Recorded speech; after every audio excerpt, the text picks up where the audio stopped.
नमो बुद्धाय नमो धम्माय नमो संघाय।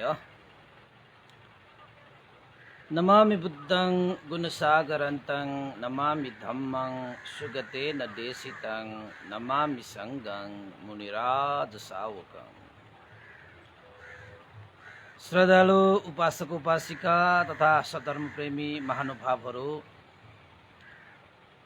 आज मिति 2078 जेठ 31 गते सोमबार बिहानको 9 बजिसकेको छ। सदा चाहिँ 9 बजे हामी फेसबुक लाइभ धर्म देशना लिएर हामी उपस्थित हुने गरेका छौँ र फेसबुक लाइभ धर्म देशना सुन्नको निमित्त देश विदेशबाट फेसबुकमा जोडिरहनुहुने सम्पूर्ण श्रद्धावन्त उपासक उपासिका तथा सधर्मप्रेमी महानुभावहरूलाई सदा चाहिँ म भिक्षु इमलो श्री सिद्धिमङ्गल बुद्ध विहार सिद्धिपुर साना गाउँ थसी महालक्ष्मी नगरपालिका वडा नम्बर 6 बुद्ध मार्ग ललितपुरबाट सबैलाई मैत्रीपूर्ण न्यानो स्वागत टक्राउन चाहे। त उपासक उपासिका देशनाको क्रमलाई आज पनि हामी अगाडि बढाउने क्रममा आज हाम्रो 448 भागमा हामी छौँ र यतिन्जेल साथ सहयोग दिनुहुने सम्पूर्ण प्रत्यक्ष अप्रत्यक्ष साथ सहयोग गर्नुहुने सम्पूर्ण उपासक उपासिकाहरूलाई धेरै धेरै साधुवाद व्यक्त गर्न चाहे। र आज हामी देशनालाई निरन्तरता दिने क्रममा आजभोलि हामीले देशना गर्दै आइरहेको मिलिन्द प्रश्न अन्तर्गत रहेर नै हामीले देशना गर्नेछौँ। र आजको देशनाको विषयवस्तु हामीले राखेका छौँ बोधि अङ्ग यानि कि बोढ्यङ्ग, जसलाई पाली भाषाबाट बोझङ्ग भनेर पनि भनिन्छ। र यो बोझङ्ग भनेको यस्तो एउटा अङ्गहरू हुन्, बोधि अङ्गहरू हुन्, जुन अङ्गहरूलाई पुरा गरेर मात्रै हामी निर्वाण धर्मलाई साक्षात्कार गर्न सक्छौँ, यानि कि अर्हत फल प्राप्त गर्न सक्छौँ।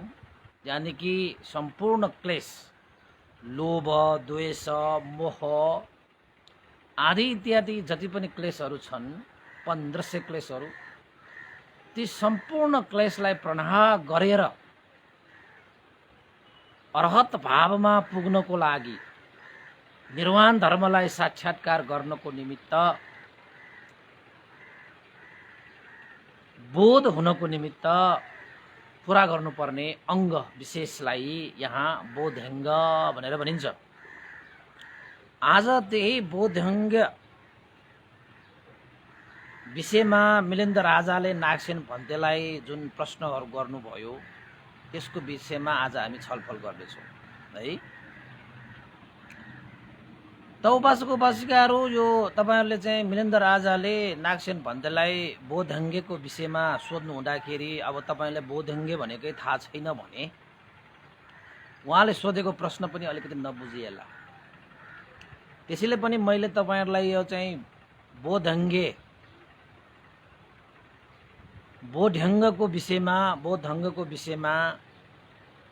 तपाईहरुलाई चाहिँ अब बोझङ्ग भन्नुस्, बोध्यङ्ग भन्नुस्, बोडी अङ्ग भन्नुस्, यो विषयमा चाहिँ अलिकति पहिला सुरुमा तपाईहरुलाई चाहिँ यो विषयमा चाहिँ जानकारी दिन्छु। त्यसपछि मात्रै यो मिलिन्द राजाले नागसेन भन्तेलाई सोधेको प्रश्नको छलफल गरौँ है। अब आयो सबभन्दा पहिला बोध्यङ्ग। बोध्यङ्ग भनेको चाहिँ के हो भन्दाखेरि बोधि अङ्ग। बोधि अङ्ग भनेको जो पनि व्यक्तिहरूले यो संसारिक यथाभूत ज्ञानलाई बोध गरिलिन को लागि आवश्यक अङ्गहरूलाई बोध्यङ्ग भनेर भनिन्छ। अब विशेषतः मनुष्य भएर जन्मिसकेपछि हामीले यो मनुष्य जीवनलाई सार पार्नको निमित्त, मनुष्य जीवनलाई अर्थपूर्ण बनाउनको निमित्त हामीले सबभन्दा पहिला हाम्रै जीवनभित्र रहेर हामीलाई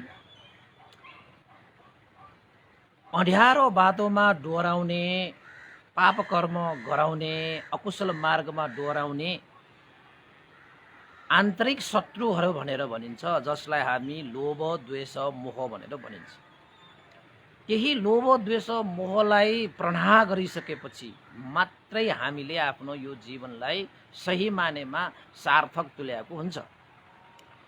त्यसैले भगवान बुद्धको मार्गमा यस्ता क्लेशलाई निर्मूल गर्ने मार्गहरू भगवान बुद्धले प्रशस्त निर्माण गर्नुभएको छ। त्यसको सन्दर्भमा लोभ, द्वेष, मोह यो मूल क्लेशलाई नाश गर्नको निमित्त हामीले दानशील भावनादि कुशल कर्मलाई सम्पादन गरियो भने दानद्वारा लोभलाई हटाइन्छ, यानि कि दानद्वारा लोभ अकुशल क्लेशलाई निर्मूल गरिन्छ, शीलद्वारा द्वेषलाई निर्मूल गरिन्छ भने भावनाद्वारा मोहलाई निर्मूल गरिन्छ। यसरी निर्मूल गरेर हामीले सम्पूर्ण क्लेश रहित भएर निर्मल विमल विशुद्ध हुनको लागि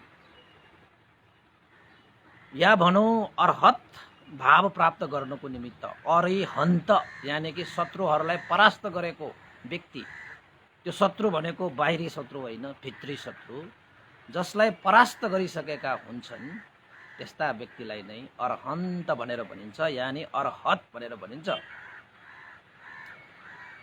त जो कोही पनि हृदय विशुद्ध गर्न चाहने, विशुद्ध गर्नको लागि 90 नहुने अङ्गहरू, जसलाई बोधङ्गे भनेर भनिन्छ, बोधि अङ्गहरू भनेर भनिन्छ। त्यसैले यो बोधि अङ्ग भनेको चाहिँ तपाईले बोझङ्ग सूत्र हामीले चाहिँ परित्राण पनि गरिरहेका छौँ। हिजो बेलुका हाम्रो यो बुद्ध पूजाको कार्यक्रममा बस्नु हुनेहरूले त पक्कै पनि थाहा छ होला बोझङ्ग भनेको के हो। त अर्हत भावमा निर्वाण साक्षात्कार गर्नलाई 90 नहुने अङ्गहरूलाई बोध्यङ्ग भनेर भनिन्छ।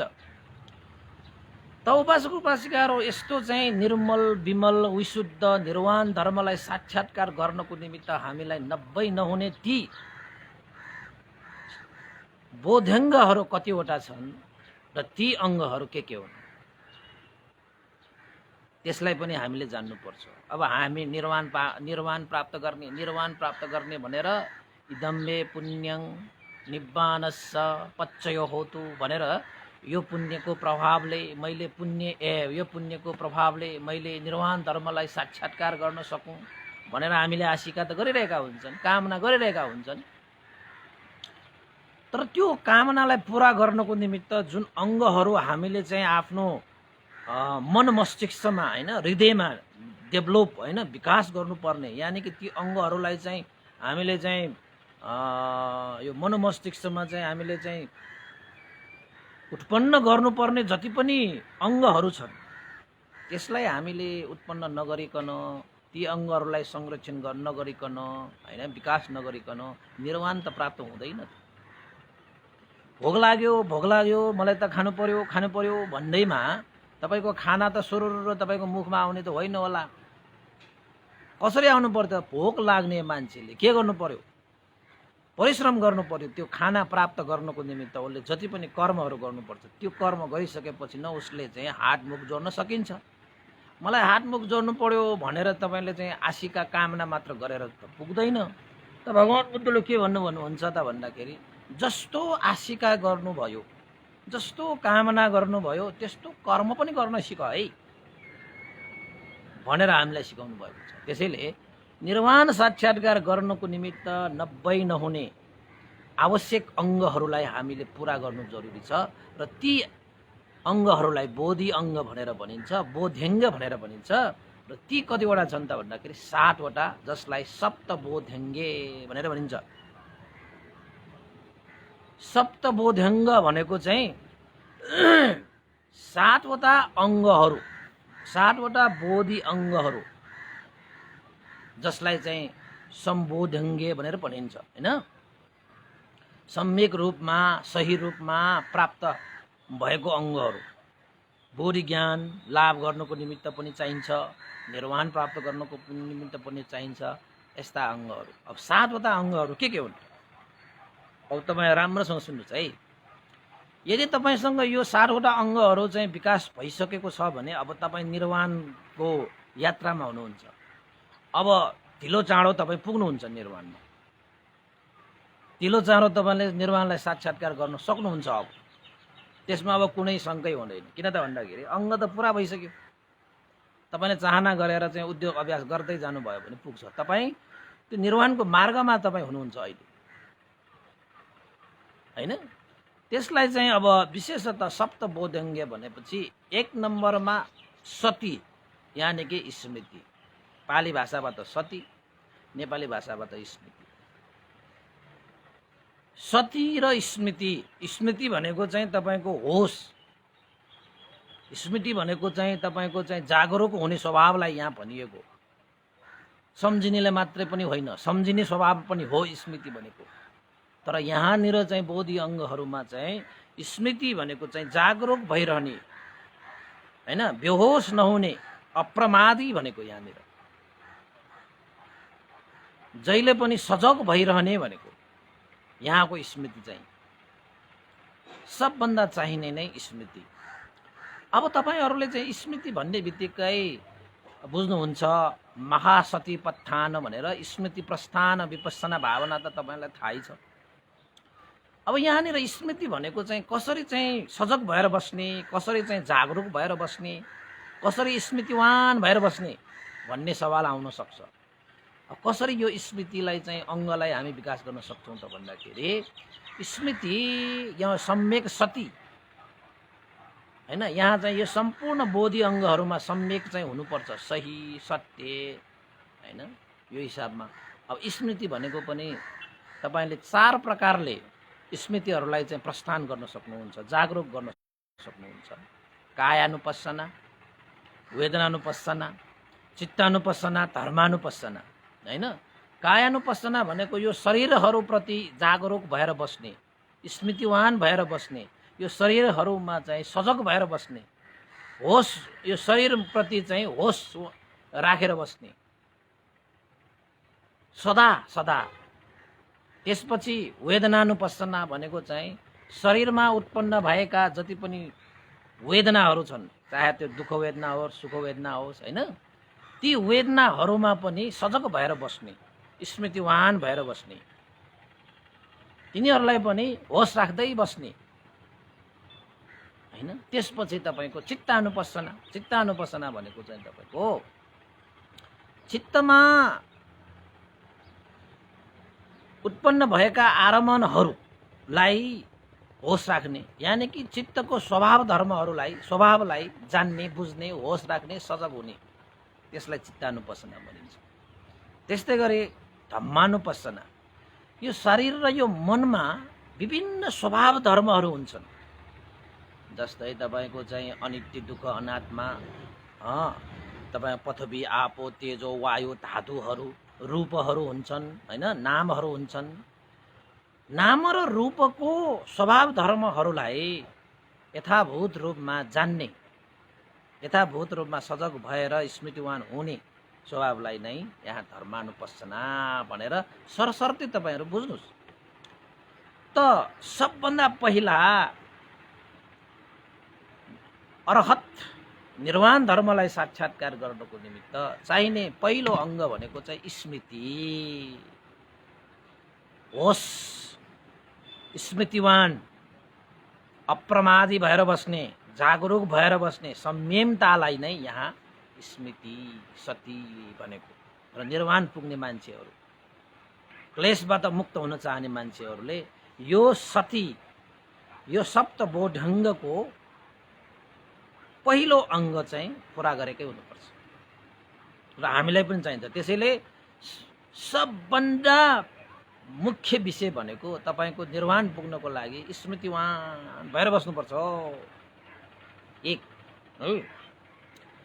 अनि दोस्रो नम्बरमा सतीपछि वीर्य।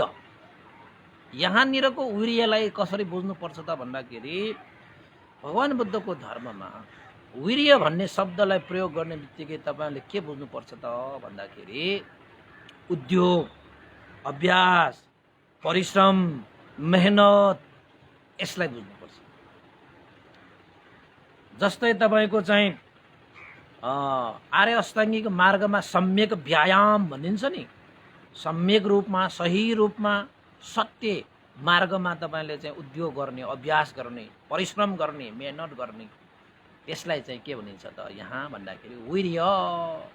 भगवान बुद्धको धर्ममा तपाईँले वीर्य भन्ने शब्द प्रयोग हुने बित्तिकै मेहनत, परिश्रम, उद्योग, अभ्यास भन्नेलाई बुझ्नुपर्छ। र निर्वाण धर्मलाई साक्षात्कार गर्ने व्यक्तिहरू अल्छी, बल्छी, होइन, यसरी भएर त निर्वाण त पुग्दैन, पुगिन्छ त पुगिँदैन। त्यसैले चाहिँ निर्वाण पुग्नको लागि तपाईँले के गर्नुपर्छ त भन्दाखेरि वीर्यवान भएर पनि बस्नुपर्छ। वीर्यवान भनेपछि तपाईँ मेहनती हुनुपर्छ, परिश्रमी हुनुपर्छ, कर्मशील हुनुपर्छ भनेको यहाँनिर चाहिँ साँच्चै भन्ने हो भने, होइन। अब कर्मशील भएर तपाईँ चाहिँ निरन्तर अगाडि बढिरहनुपर्छ, अगाडि बढिरहनुपर्छ, कहिले पनि चाहिँ पछाडि नहट्ने। धर्मको मार्गमा पछाडि हिँड्नु आवश्यकै छैन, अगाडि हिँड्दै पुग्छ। किन त भन्दाखेरि धर्मको मार्ग भनेको सुखदायक नै हुन्छ। त्यसले धर्मको मार्गमा हिँड्ने मान्छेहरू पछाडि हट्नु पर्दैन, उनीहरू अगाडि बढ्ने हो, अगाडि बढ्ने हो, अगाडि बढ्ने हो। त्यसलाई चाहिँ यहाँ वीर्य भनिन्छ। अब वीर्य भनेको परिश्रम गर्ने, मेहनत गर्ने। यहाँनिर चाहिँ कस्तोलाई मेहनत गर्ने भनेको भन्दाखेरि तपाईँको खेतबालीमा मात्रै त्यो हलो चलाएर, कुटो कोलारो चलाएर मेहनत गर्नुलाई मात्रै यहाँ मेहनत गरेको भनेर भनिँदैन। यहाँ धर्मको भाषाबाट तपाईँको हृदयमा यो चाहिँ वीर्य रूपी अङ्गलाई पुरा गर्ने भनेको 4 प्रकारले तपाईँले उद्योग अभ्यासहरू चाहिँ गरिरहनु पर्छ। त्यो कसरी त भन्दाखेरि 1, आफ्नो हृदयमा नभएका अकुशल कर्महरूलाई उत्पन्न हुन नदिनको निमित्त परिश्रम गर्ने, मेहनत गर्ने, अभ्यास गर्ने। तपाईको जीवनमा त्यस्ता चाहिँ हुन बाँकी अकुशल पाप कर्महरू पनि हुन सक्छ, जुन कर्महरू तपाईले सुनिरहनु भएको छ तर तपाईले त्यो गर्नु भएको छैन। त्यसैले पाप कर्महरू आफ्नो जीवनमा कहिले नहोस् भनेर पनि तपाईले चाहिँ मेहनत गरिरहनु पर्ने रहेछ, परिश्रम गरिरहनु पर्ने रहेछ। है यस्ता चाहिँ पाप कर्महरू चाहिँ मेरो मनमा, हैन, मेरो वचनमा, मेरो शरीरले कहिले गर्न नपरोस्। जुन पाप कर्महरू गरिसकेपछि मान्छेहरूले कति दुःख भोगे, कति चाहिँ पश्चाताप भए, त्यस्ता अकुशल पाप कर्महरू मेरो शरीर वचन मनबाट नहोस् भनेर पनि तपाईले मेहनत गर्नुपर्छ, परिश्रम गरिरहनुपर्छ, सजग भइरहनुपर्छ, अभ्यास गरिरहनुपर्छ। त्यस्तोलाई 1 नम्बरको एक तरिकाले गर्न सकिन्छ। दोस्रो के हो त भन्दाखेरि भएका अकुशल कर्महरू, तपाईको शरीर वचन मनबाट अकुशल कर्म भइसक्यो, अब जानी नजानी तपाईको मन शरीर वचनबाट अकुशल कर्महरू भइसकेको छ भने त्यस्ता अकुशल कर्महरूलाई निरोध गर्नको निमित्त अब आइन्दा मेरो शरीर वचन मनबाट यस्ता अकुशल कर्महरू गरिने छैन भनेर अकुशल कर्महरूलाई त्याग गर्नको निमित्त तपाईले चाहिँ मेहनत गर्ने, परिश्रम गर्ने, उद्योग गर्ने, अभ्यास गर्नेलाई दोस्रो तरिकाले यसरी गर्न सकिन्छ। वीर्य त्यहाँबाट पनि एउटा वीर्य वृद्धि गर्न सकिन्छ। अनि तेस्रो नम्बरमा कसरी गर्न सकिन्छ त भएका नभइसकेका कुशल धर्महरू पनि हुन्छन्। तपाईले अरूले कति कुशल धर्महरू गरेका हुन्छन्, दानशील भावनादि कुशल कर्महरू कति गरिरहेका हुन्छन्, हैन। जुन कारणले गर्दाखेरि त्यो दानशील भावनादि कुशल कर्म गरेर उनीहरूले आफ्नो जीवनलाई सुखदमय बनाइसकेको हुन्छ, सन्तुष्टमय जीवन बिताएर, हैन, जीवन चाहिँ झलमल्ल बनाएको नमुनाहरू तपाईले देख्नुहुन्छ। त आफूले भने त्यस्ता कुशल कर्महरू गर्न सकेको छैन भने तपाईले त्यस्ता आफूले जीवनमा, हैन, गर्न बाँकी यानी गरि नसकेका कुशल कर्महरूलाई सम्पादन गर्नको निमित्त पनि हर हमेशा प्रयास गरिरहने, उद्योग गरिरहने। यहाँबाट पनि तपाईको वीर्य वृद्धि भएर आउँछ, हैन। अब अनि त्यसपछि आफूले चाहिँ केही न केही आफ्नो क्षमता आफ्नो गच्छ अनुसार हामीले पनि त कुशल पुण्यहरू गरेको हुन्छ नि त, हुँदैन? तपाईँले पनि त कति गरेको होला। भनेपछि आफूले जीवनमा गरी आएका कुशल पुण्यहरूलाई मैले यो कुशल पुण्य गरिसकेँ भयो भनेर रोक्ने होइन। तपाईँले गरिसक्नु भए तापनि त्यस्ता कुशल पुण्यहरूलाई अझै वृद्धि गरेर लाने, वृद्धि गर्नको निमित्त उद्योग अभ्यास परिश्रम गर्ने। यहाँबाट पनि तपाईँले वीर्य रूपी अङ्गलाई आफ्नो चाहिँ जीवनमा विकास गर्न सक्नुहुन्छ। यसरी यो बोध्यङ्गमा बोधि अङ्गमा दोस्रो नम्बरको अङ्ग भनेको वीर्य। वीर्य विकास गर्नुपर्छ भने तपाईँले यसरी चाहिँ वीर्य विकास गर्दै जाने। बुझ्नुभयो नि तपाईँले? दोस्रो अङ्ग। त्यसपछि तेस्रो अङ्ग भनेको चाहिँ समाधि। अब समाधि बोधि अङ्गमा तपाईँको चाहिँ तेस्रो नम्बरको चाहिँ समाधि। अब समाधि भनेको के हो भन्दाखेरि एकाग्रता। कुनै पनि एउटा विषयमा आफ्नो चित्तलाई समाधिस्थ गर्ने, एकाग्रता बनाउने, त्यसलाई समाधि भनिन्छ। अब यो धर्मको भाषाबाट भन्ने हो भने यहाँ समाधि भने पनि सम्यक समाधि होइन, समाधि सम्बोध्यङ्ग्य भनेर भन्छ। जस्तै सती सम्बोध्यङ्गे, वीर्य सम्बोध्यङ्गे, त्यसपछि समाधि सम्बोध्यङ्गे। अब समाधि भनेको चाहिँ एकाग्रता हो भने यो समाधिहरू चाहिँ कस्ता कस्ता हुन्छन् त भन्दाखेरि तपाईँको अष्ट समापति ध्यान भन्ने हुन्छ। समाधि भनेको ध्यान होइन। अब समाधि पनि विभिन्न खाले समाधिहरू हुन्छन्, तर भगवान बुद्धको यो समाधिमा तपाईँले चाहिँ विकास गर्नुपर्ने समाधिहरू भनेको चाहिँ प्रथम ध्यान, द्वितीय ध्यान, तृतीय ध्यान, चतुर्थ ध्यान होइन। यसरी चाहिँ रूप ध्यान 4वटा, अरूप ध्यान 4वटा गरेर जम्मा 8वटा ध्यानहरू छन् समाधिमा बस्ने ध्यानहरू होइन। त्यसलाई चाहिँ लौकिक ध्यानहरू पनि भनिन्छ। यो ध्यानबाट के हुन्छ त भन्दाखेरि मन शान्त हुन्छ, मन एकाग्र हुन्छ, मन शीतल हुन्छ, मनलाई चाहिँ आकुल व्याकुल हुँदैन, मन चाहिँ उडी उडी यतातता होइन। कुनै पनि चाहिँ अब एउटै विषयवस्तुहरूमा चाहिँ अधिक रहन नसकिने स्वभावहरू भएकाहरूलाई यो समाधि त अति नै आवश्यक हुन्छ। त्यसैले चाहिँ निर्वाण धर्म प्राप्त गर्ने मान्छेहरू चञ्चल भएर होइन, हलचल भएर बस्नेहरूले चाहिँ निर्वाण धर्मलाई प्राप्त गर्न सक्दैन।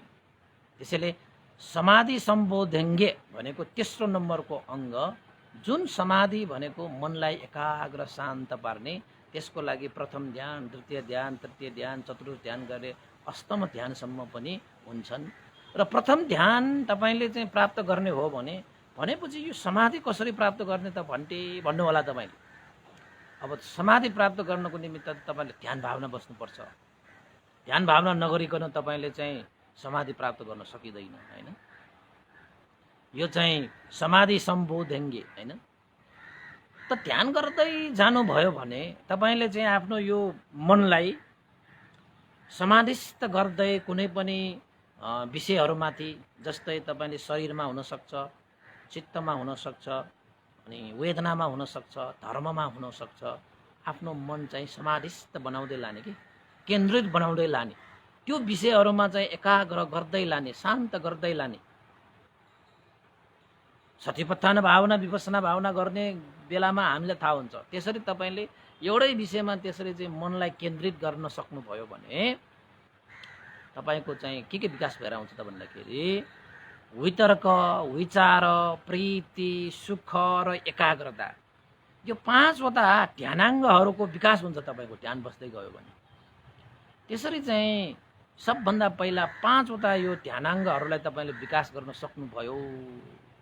यो 5वटा अङ्गको एक मुष्ट अवस्थालाई चाहिँ प्रथम ध्यान प्राप्त भएको भनेर भनिन्छ, यानि कि प्रथम समाधि प्राप्त भएको भनिन्छ। यसरी तपाईँले चाहिँ ध्यानाङ्ग विकास गर्दै गर्दै गर्दै तपाईँले प्रथम ध्यान, द्वितीय ध्यान, तृतीय ध्यान हुँदै हुँदै तपाईँ ध्यानका चाहिँ तहहरूलाई ज्ञानका तहहरू त काट्नु छँदै छ, त्यसको अगाडि तपाईँले ध्यानका तहहरू पनि जानुपर्छ। त्यसरी तपाईँले ध्यानका तहहरूलाई पनि विकास गर्ने भनेको नै समाधि सम्बोधङ्ग्य अङ्ग तपाईँको जीवनमा प्राप्त गर्नु हो। हेर्दाखेरि निर्वाण प्राप्त गर्नको निमित्त, अरहन्त हुनको निमित्त यो 60वटा अङ्ग मात्र भए पुग्ने रहेछ भनेर तपाईँले भन्नु होला। यो 7वटा अङ्गलाई विकास गर्नको निमित्त फेरि कति अभ्यास गर्नुपर्छ, फेरि यसलाई पनि हामीले चाहिँ अलिकति सोच्नुपर्छ र विचार गर्नुपर्छ हैन। त यो समाधि अङ्गलाई विकास गर्नको निमित्त तपाईँले ध्यान भावना गर्नुपर्छ। जुन ध्यान भावना गरिसकेपछि ध्यानाङ्गको विकास हुन्छ, अनि मात्रै तपाईँको समाधि विकास हुन्छ। समाधि विकास गर्नको निमित्त तपाईँले ध्यानाङ्गको विकास गर्नुपर्छ। ध्यानाङ्ग भनेको चाहिँ वितर्क, विचार, प्रीति, सुख र एकाग्रता। यी 5वटा ध्यानाङ्गको विकास गरिसकेपछि मात्रै तपाईँको समाधि विकास हुन्छ, नत्र भने हुँदैन। ध्यान प्राप्त गर्नको निमित्त प्रथम ध्यान, तृतीय ध्यान भन्दै तपाईँ माथि चढ्ने हो भने ध्यानाङ्गको विकास गर्दै समाधि विकास गर्दै लाने र बोधेङ्गको तपाईँको सप्तबोधेङ्गको तेस्रो नम्बरको बोधि अङ्गको रूपमा समाधि भनेर लिएको छ है। अब सबभन्दा महत्त्वपूर्ण यो सप्तबोधेङ्गमा 7वटा अङ्गहरू मध्येमा मध्यस्थमा रहेको अङ्ग सबभन्दा महत्त्वपूर्ण हुन्छ, जसलाई धर्मको भाषामा धम्म विचय भनेर भनिन्छ। धर्म विचय भनेको यो अङ्ग पनि विकास गर्नुपर्छ। अब तपाईँको धम्म विचय भनेको चाहिँ कस्तोलाई यहाँ धम्म विचय भनेर भनिन्छ त भन्दाखेरि, तपाईँ हाम्रो भाषाबाट भन्ने हो भने, तपाईँलाई सजिलो तरिकाले बुझाउने हो भने, धर्म विचय भनेको सद्विचार, यानी कि सम्यक सोच विचार, यानी कि कुशल मङ्गल कल्याण चेतना हैन। तपाईको चाहिँ असल सोच विचारलाई नै यहाँ धम्म विचय भनेर भनिन्छ। यो अङ्गको पनि विकास गर्नुपर्छ। त्यो अङ्ग हामीमा भयो भने पनि तपाईँ निर्वाणको अगाडि गइरहनु भएको छ। जबसम्म तपाईको, अब तपाईहरुको हाम्रो भाषाबाट भन्ने हो भने कस्तो भाषालाई भन्दाखेरि चाहिँ यो सकारात्मक सोच र विचार भनिन्छ के। त यहाँ धर्मको भाषामा त सकारात्मक सोच र विचारले मात्रै पनि यो धर्म विचयलाई पूरा गर्न सकिँदैन। यहाँनिर चाहिँ धम्म विचय भनेको कस्तो त भन्दाखेरि सकारात्मक सोच त हुन्छ नै, त्यो सोचमा चाहिँ कस्तो हुन्छ त भन्दाखेरि मैत्री र करुणा सहगत, मैत्री र करुणा चित्तले सम्पन्न भएको सोच र विचार, जसको कारणले गर्दाखेरि त्यसको चाहिँ ऊर्जा शक्ति भनेको चाहिँ परहित उपकार गर्ने, जुन सोच जुन विचारले तपाईँ आफ्नो पनि हित उपकार र परहित उपकार पनि, अरूको पनि हित उपकार गर्ने त्यस्ता चेतना, त्यस्ता विचार, त्यस्ता सोचहरूलाई नै यहाँ चाहिँ धम्म विचय भनेर तपाईँले बुझ्नुपर्छ। त्यसैले तपाईँकोमा जबसम्म तपाईँले अरूलाई बिगार्ने, अरूलाई चाहिँ हानि नोक्सानी गर्ने, आफ्नै स्वार्थ मात्रै खोज्ने हैन, आफ्नै भलो मात्रै चाहने, शरीरबाट मनबाट वचनबाट जति पनि तपाईँ कर्महरू गर्नुहुन्छ, मैले अरूलाई दुःख दिएको त छैन नि, तर आफ्नो मात्रै स्वार्थ चाहिँ तपाईँले खोजी थाल्नु भयो भने पनि त्यो पनि धर्म विचय हुँदैन। यहाँ धर्म विचय भनेको धार्मिक चेतना, यानी कि धार्मिक सोच। यहाँले धर्म भनिसकेपछि सबैलाई हित सुख धारण गरिदिने, कल्याण मङ्गल धारण गरिदिने सोच, जसलाई धार्मिक सोच भनेर भनिन्छ। त्यस्तो सद्विचार हैन तपाईहरुको मनमा पनि अब आएको हुन्छ नि त, कहिलेकाहीँ आएको हुन्छ, कहिलेकाहीँ आएको हुँदैन के। तर अरहन्त पुगिसकेको, अरहन्त मार्गमा लागेका व्यक्तिहरुमा कहिले पनि एकपल्ट सद्विचार आयो फेरि चाहिँ कुविचार आयो भन्ने हुँदैन। अब हामीमा त कहिलेकाहीँ त्यस्तो भइरहेको हुन्छ नि त, तैले कुविचार आइरहेको हुन्छ, कहिलेकाहीँ त फेरि सद्विचार आइरहेको हुन्छ, मानव अब अरहन्तै भएको जस्तो गरेर पनि विचार आइरहेको हुन्छ होइन। तर अनन्त मार्गमा पुग्ने व्यक्तिहरूमा अब त्यस्तो कुविचार आउँदैन, तपाईँको सद्विचार मात्रै आउँछ। राम्रो गर्ने, कुशल गर्ने, मङ्गल गर्ने, जुन कार्य गर्दाखेरि, जुन सोच गर्दाखेरि, जुन विचार गर्दाखेरि आफ्नो पनि भलो होस्, अरूको पनि भलो होस्, त्यस्तो सद्विचार, त्यस्तो चेतना आजकल त हाम्रो मान्छेहरूमा यो विचार त छँदै छैन कि। यो धर्म विचय भनेको त सद्विचार भनेको छँदै छैन, कुशल चेतना भनेको त छँदै छैन। आफै खाउँ, आफै लाउँ, अरू जेसुकै होस्। अब नेपालमा त देशै पहाडमा जाओस्, आफ्नो जीवन चाहिँ खुसी हुनु पर्यो।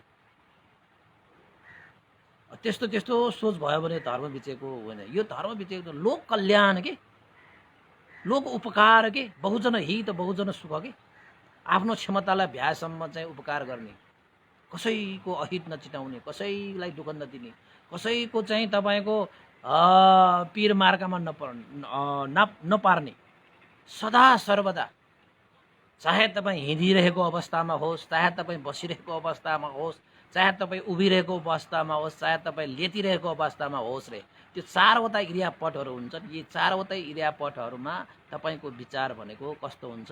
सद्विचार हुन्छ, सबैको हित सुख भलो हुने विचार। त्यस्तोलाई मात्रै भनिन्छ यो यो यो यो के भन्छ, धर्म विचय। जब तपाईँको सोच र विचार यसरी सम्यक रूपमा धर्म विचय, धार्मिक पूर्वक तपाईँको सोच विचार हुन थाल्छ नि, तब तपाईँको शरीर पनि धार्मिक हुन्छ, वचन पनि धार्मिक हुन्छ, र मन पनि धार्मिक हुन्छ। त सोच विचार नै धार्मिक भइसकेपछि, शरीर वचन मन पनि धार्मिक भएपछि, त्यो शरीर वचन मनबाट कर्म हुन जाने पनि धार्मिक हुन्छ। धार्मिकको मतलब यहाँनिर सबैको भलो हुने, कल्याण हुने, जय हुने, मङ्गल हुने, यस्तो कर्महरू हुन जान्छ। त्यसैले धर्म विचयले त्यसले कर्म भइसकेपछि के हुन्छ त? कर्म, राम्रो कर्म भइसकेपछि राम्रै प्रतिफल आउँछ। राम्रो प्रतिफलले त नराम्रा चिजहरूलाई त नाश गरिदिन्छ नि, होइन? त्यो नराम्रा चिजहरू चाहिँ फोहोरहरू सबै हटेर गइसकेपछि अब बाँकी रह्यो सफा चिज, अनि तपाईँ निर्मल हुन्छ, तपाईँ विमल हुन्छ। र त्यस्ता व्यक्तिले चाहिँ निर्मल विमल सम्पूर्ण क्लेशबाट मुक्त भएको अवस्था निर्वाणलाई प्राप्त गर्छ। त्यसैले यो धर्म विचय भनेको चाहिँ ज्ञानको बोध गर्ने अङ्ग हो कि यो। ज्ञानलाई बोध गर्ने, ज्ञान प्राप्त गर्ने अङ्ग, क्लेश अज्ञानतालाई नाश गर्ने अङ्ग हो यो। त्यसैले चाहिँ सप्तबोधगङ्गेमा सबभन्दा महत्त्वपूर्ण अङ्ग नै धम्म विचय है। अब यो भयो। त्यसपछि 5औं नम्बरमा के चाहिन्छ त भन्दाखेरि प्रीति। प्रीति भनेको चाहिँ कस्तो त भन्दाखेरि प्रसन्न, प्रमुदित, खुसी, आनन्दित भावलाई यहाँ प्रीति भनेर भनिन्छ। अब प्रीति पनि भइरहनु पर्छ, तपाईँ हर हमेसा खुसी खुसी प्रसन्न भएर बस्ने स्वभाव चाहिन्छ। अब दुखी छ, मन न्यास्रो छ, त्यसरी बसिरह्यो भने पनि तपाईँको चाहिँ अरन्त पुग्नलाई गाह्रो हुन्छ। त्यसले तपाईँको लागि चाहिँ के चाहिन्छ? प्रीति चाहिन्छ। प्रीति, त्यो प्रीति उत्पन्न गर्नको निमित्त के चाहियो त भन्दाखेरि तपाईँले शरीर वचन मनबाट त्यस्ता कर्महरू गर्नुपर्छ जुन कर्म गरिसकेपछि पनि, जुन कर्म गर्नु अगाडि पनि तपाईँको मन प्रसन्न हुन्छ। मैले यस्तो फलाना कर्म गर्न जाँदैछु है भनेर त्यो कर्म गरिसकेको छैन, तर गर्नु अगाडि पनि तपाईँको मन लेता हुन्छ कि, अलि प्रसन्न हुन्छ, प्रमुदित हुन्छ कि, खुसी हुन्छ कि। अनि जुन बेला तपाईँले त्यो कर्म गरिरहनु भएको छ नि, त्यो कर्म गरिरहँदाखेरि पनि तपाईँलाई चाहिँ यति आनन्द आउँछ कि ओहो मैले यस्तो कर्म गर्न पाएँ है, मैले गरिरहेको छु है भनेर तपाईँलाई खुसी मिल्दछ। र गरिसकेपछि पनि तपाईँले त्यो कर्मलाई जब जब सम्झिनुहुन्छ नि, तब तब तपाईँको मन चाहिँ आनन्दित हुन्छ, मन चाहिँ प्रमुदित हुन्छ, मन चाहिँ रोमाञ्चित हुन्छ। हो, त्यस्ता कर्म गरिसकेपछि मात्रै तपाईँलाई के हुन्छ? प्रीति उत्पन्न हुन्छ। र यो अङ्ग पनि तपाईँलाई चाहिन्छ। तपाईँले गर्नुभएको होला नि त, कति कुशल कर्महरू गर्नुभएको होला। अहिले सम्झिँदाखेरि पनि मन के आनन्द आइरहेको छ। फलना अहिले यद्यपि मैले अहिले केही गर्न सकिरहेको छैन मेरै परिस्थिति, मेरै समय परिस्थिति अनुसार, तर एक समय मैले चाहिँ यस्तो पनि कर्म गरेको छु है भनेर त्यो कर्म सम्झिँदाखेरि पनि तपाईँलाई चाहिँ मनमा के हुन्छ? प्रीति उत्पन्न हुन्छ, आनन्द हुन्छ। आहा हो, यस्ता प्रीति उत्पन्न हुने त्यस्ता स्वभाव धर्मलाई पनि तपाईँले कर्म सम्पादन गरिराख्नु भयो भने तपाईँको जीवनमा यो सप्तबोधेङ्गे हैन अङ्गहरूको यो 5औं नम्बरको अङ्ग पनि तपाईँमा विकास हुन्छ। त्यसैले चाहिँ यो प्रीति अङ्गलाई विकास गर्नको निमित्त गर्नुस् त्यस्ता कर्महरू, जुन कर्म सम्झिँदै तपाईँलाई एक्लै पनि आनन्दित हुन्छ। आहा के आनन्द भयो भनेर। जुन कर्म आफ्नो लागि पनि हित भयो, अरूको लागि पनि हित भयो, त्यस्ता कर्मले मात्र तपाईँलाई प्रीति दिन सक्छ। बुझ्नुभयो? त्यसपछि तपाईँको चाहिँ प्रशब्दी भन्ने अङ्ग पनि चाहिन्छ। प्रशब्दी अङ्ग भनेको पनि यो प्रीति जस्तै हो, तर प्रीतिमा चाहिँ मन प्रसन्न हुने स्वभाव हुनुहुन्छ, मन हल्का हुने स्वभाव हुन्छ हैन। तर प्रशब्दी भनेको चाहिँ कस्तो भन्दाखेरि तपाईँको चाहिँ शारीरिक रूपमा, मानसिक रूपमा सुख प्राप्त भएको, त्यस्तोलाई चाहिँ प्रशब्दी भनेर भनिन्छ धर्मको भाषाबाट। शारीरिक र मानसिक सुख हैन, त्यस्ता कर्म तपाईँले चाहिँ गरिराख्नु पहिला जस्तै नै हो यो पनि, तर प्रतिफल आइसकेको छ कि तपाईँलाई। त्यो कर्म गरे बापत नि तपाईँलाई चाहिँ काय वाक चित्तद्वारा गरिएका ती कुशल कर्महरूद्वारा तपाईँलाई चाहिँ प्रतिफल नै आउने गरी तपाईँले कुशल कर्म गरिसक्नुभयो भने तपाईँ चाहिँ सुख हुन्छ कि तपाईँलाई। ओहो, मैले फलाना समयमा यस्तो चाहिँ कर्म गरेर आए भनेर चाहिँ सम्झिँदाखेरि तपाईँलाई मानसिक रूपमा तपाईँलाई चाहिँ सुख हुन्छ, त्यो चाहिँ प्रीति भयो।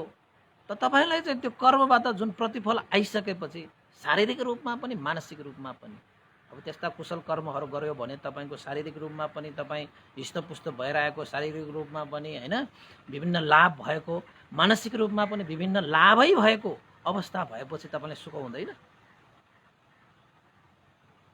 सुख हुन्छ नि। प्रीति र प्रशब्दी त्यसरी अलिकति फरक चाहिँ छ।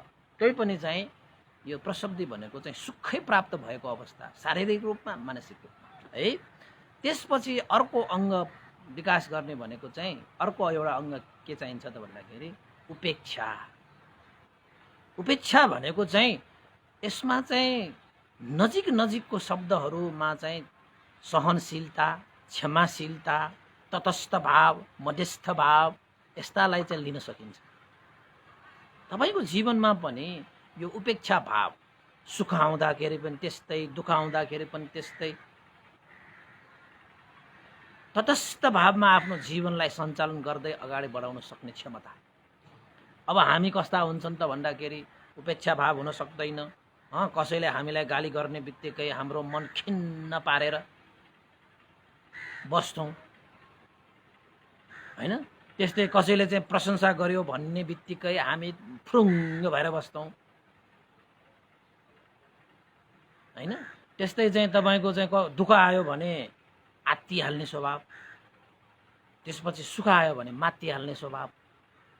यसरी चाहिँ सुख, दुःख, निन्दा, प्रशंसा, यश, अयश, लाभ, अलाभ आदि इत्यादिहरूमा चाहिँ तटस्थ भावमा बस्न नसकिने स्वभावलाई हटाएर दुःख आउँदाखेरि पनि सुख आउँदाखेरि पनि तटस्थ भावमा बस्न सक्ने, निन्दा आउँदा, प्रशंसा आउँदा, लाभ हुँदा, अलाभ हुँदा, हानि हुँदा, नोक्सानी हुँदा हैन, अब हानि हुँदा, लाभ हुँदा भनौँ न हैन। त्यस्तै गरी तपाईँको चाहिँ तपाईँको जीवनमा विभिन्न उठार चढावहरू आउँछन्। कहिले ओह्रालो, कहिले भिरालो हैन, कहिले उकालो। यसरी पनि तपाईँको जीवनमा विभिन्न त्यस्ता परिस्थितिहरू आउँछन्। कहिले हाँसो, कहिले आँसु, कहिले चोट, कहिले पीडा, कहिले खुसी। यसरी जस्तो सुकै परिस्थितिलाई पनि सन्तुलित पार्दै लान सक्ने जस्तोसुकै परिस्थितिलाई पनि मध्यस्थ भावमा बसेर हेर्न सक्ने, जस्तोसुकै अवस्थामा पनि तटस्थ भाव बस्न सक्ने बस्न सक्ने स्वभावलाई यहाँ चाहिँ उपेक्षा भनेर भनिन्छ। उपेक्षा गर्ने तपाईले चाहिँ उपेक्षा गर्नको निमित्त तपाईले चाहिँ केलाई विकास गर्नुपर्छ? उपेक्षा त गर्नुपर्छ। अब भन्दै हामीलाई त थाहा त छ उपेक्षा गर्नुपर्छ भन्ने, तर यो उपेक्षा भावलाई चाहिँ अब कसरी विकास गर्ने त भन्दाखेरि तपाईले यो त्रिलक्षण स्वभाव धर्मलाई तपाईले चाहिँ बुझ्नुपर्छ। त्रिलक्षण स्वभाव भनेको के हो त भन्दाखेरि अनित्य, दुःख, अनात्मा। यो अनित्य, दुःख, अनात्मा स्वभावलाई तपाईले चाहिँ बिस्तारै अनुभव गर्नुभयो, बिस्तारै जान्नुभयो हैन। जस्तै तपाईले चाहिँ श्रुतमय प्रज्ञा अनुसार नै तपाईले जान्नुभयो, चिन्तनमय प्रज्ञा अनुसार नै तपाईले जान्नुभयो। यहाँ त भावनामय प्रज्ञाले नै तपाईले यो अनित्य, दुःख, अनात्मा स्वभावलाई तपाईले चिन्नुभयो, जान्नुभयो भने तपाईले चाहिँ उपेक्षा भावमा बस्न सक्नुहुन्छ। यो त्रिलक्षणलाई तपाईले बुझ्नु भएन भने फेरि उपेक्षा भाव राख्न त धेरै गाह्रो छ नि। फेरि यो मैत्री करुणा भन्दा पनि मैत्री करुणा राख्नेहरूले नै विकास गर्ने हो, तर उपेक्षा भनेको चाहिँ अझै गाह्रो छ हैन।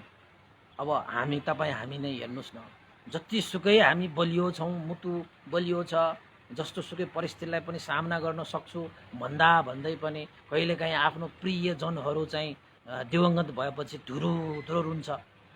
त्यो चाहिँ के हो त भन्दाखेरि उपेक्षित भावमा रहन नसकेको, सहनै नसकेको के। त्यसैले त सहनशीलता, क्षमाशीलता हैन, तटस्थ भाव, मध्यस्थ भावलाई नै तपाईले चाहिँ उपेक्षा भाव भनेर चाहिँ करिब नियरली तपाईले बुझ्न सक्नुहुन्छ। अब यो अष्टलोक धर्महरू छन्, लाभ, अलाभ, निन्दा, प्रशंसा, यश, अयश आदि इत्यादि, जुन पनि चाहिँ यो यश, अयश आदि इत्यादि जति पनि यो लोकमा बसिसकेपछि आउने लोक धर्महरू छन् नि, त्यस्ता लोक धर्महरूमा पनि मनलाई चाहिँ हलचल नगर्ने के, अतल हिमाल जस्तो अधिक भएर बसेर ती स्वभाव धर्महरूमा पनि तटस्थ मध्यस्थ भाव बसिरहने, सहनशीलता, क्षमाशीलता। कसैले तपाईलाई गाली गर्ने बित्तिकै कोही मान्छेहरू के हुन्छन्, कि त मन खिन्न पार्छन्, कि त उसँग मुकाबला गर्छन्। तर उपेक्षा भाव भनेको चाहिँ के हो त भन्दाखेरि बिचरा अज्ञानी छ हैन, जोसँग जे छ उसले त्यही त दिने हो। त्यो अज्ञानताको कारणले निस्किएका चिजहरू हुन्। यो पनि अनित्य हो, दुःख हो, अनात्मा स्वभाव हो हैन। के छ र जिन्दगीमा भनेर तपाईले चाहिँ त्यसरी चाहिँ मनमा भाव निकाल्न सक्नुभयो भने के हुन्छ, यो उपेक्षा भाव, यानी कि तटस्थ भाव, मध्यस्थ भाव हैन, क्षमाशीलता, सहनशीलता, बस सक्यो। ल बाजको पास गएर यो 7वटा अङ्गहरूलाई चाहिँ भगवान बुद्धले सप्तबोधङ्गे भनेर व्याख्या गर्नुभएको छ। अब आयो यो 7वटा बोधि अङ्गहरू तपाईहरुले चाहिँ अरहत भावमा पुग्ने व्यक्तिहरू, तपाईको दुःखबाट मुक्त हुने व्यक्तिहरूले चाहिँ के गर्नुपर्ने रहेछ, आफ्नो जीवनमा यी अङ्गहरूको विकास गर्नुपर्छ। बुझ्नुभयो नि तपाईले। अब यो सप्तबोधिङ्ग बुझिसकेपछि मात्रै यो मिलिन्द राजाले नागसेन भन्तेलाई सोधेको प्रश्नमा तपाईलाई चाहिँ अब अलिकति मजा आउँछ कि, नत्र भने त अब यति पौने घण्टा मैले हैन तपाईको चाहिँ 7वटालाई तपाईले गर्ने हो भने एउटालाई 9 मिनेट गर्दाखेरि पनि 9 5 45 मिनेट त गइसक्यो। यहाँ यति तपाईलाई व्याख्या गरिदियो भने तपाईले राम्रोसँग बुझ्नुहुन्छ भन्ने मनसाय राखेर मैले यो व्याख्या गरेको है। अब कुरा आयो, मैले सुरुमै तपाईलाई चाहिँ भनिसकेँ 7वटा चाहिँ बोधि अङ्गहरू छन् भनेर। त मिलिन्द राजाले नागसेन भन्तेलाई सोध्छ, के भनेर सोध्छ भन्दाखेरि, भन्ते नागसेन, सम्पूर्ण दुःखबाट मुक्त भएर जानको लागि, सम्पूर्ण क्लेशबाट मुक्त भएर जानको लागि, यानी कि निर्वाण धर्मलाई साक्षात्कार गर्नको निमित्त पहिलाका जति पनि चाहिँ तपाईको चाहिँ भगवान बुद्धदेखि लिएर श्रावक सङ्घहरूदेखि लिएर अरहन्त भएर गएका जति पनि छन्, उहाँहरूले त अब बोधि अङ्गहरू बोधङ्गेको अभ्यास गरेरै उनीहरू चाहिँ अरहन्त भएका हुन् भन्ते नागसेन यो बोधि अङ्गहरू कतिवटा छन् भनेर सोध्नुभयो। यानि कि बोध हुनको निमित्त जीवन र जगतको यथार्थतालाई बोध गर्नको निमित्त चाहिने आवश्यक अङ्गहरू जसलाई बोधङ्ग भनेर भनिन्छ, बोधि अङ्गहरू भनेर भनिन्छ। त मिलिन्द राजाले सोध्ने बित्तिकै नागसेन भन्तेले भन्नुभयो, महाराज बोधि अङ्गहरू जुन अङ्गहरू विकास गरिसकेपछि अर्हत भावमा प्रकट भइन्छ, सम्पूर्ण दुःखबाट मुक्त भइन्छ, भावचक्रबाट सदाको लागि अन्त भइन्छ, क्लेशहरू क्षय हुन्छ। यस्ता बोधि अङ्गहरू जम्मा 7 वटा छन्। कतिवटा छन्? जम्मा 7 वटा छन्। अनि नागसेन मिलिन्द राजाले नागसेन भन्तेलाई सोध्नुभयो कि यो 7 वटा बोधि अङ्गहरू छन्, ती 7 वटा बोधि अङ्गहरू मध्येमा साँच्चै धर्मलाई बोध गर्ने, ज्ञानलाई प्राप्त गर्ने हैन, कतिवटा अङ्गले धर्मलाई बोध गरिलिन्छ भन्ने? 7 वटा अङ्गले 7 वटाले तपाईँको धर्मलाई बोध गरिलिन्छ कि के होइन भने 7 वटा अङ्गहरू मध्येमा कुनै न कुनै एउटा अङ्गले मात्रै बोध गरिलिने हो भन्ने आशय थियो। तपाईँहरूले चाहिँ सिधा प्रश्न गरेको तपाईँले नबुझ्न सकिएला, त्यसैले मैले तपाईँलाई बुझाउनको निमित्त यो भनिरहेको।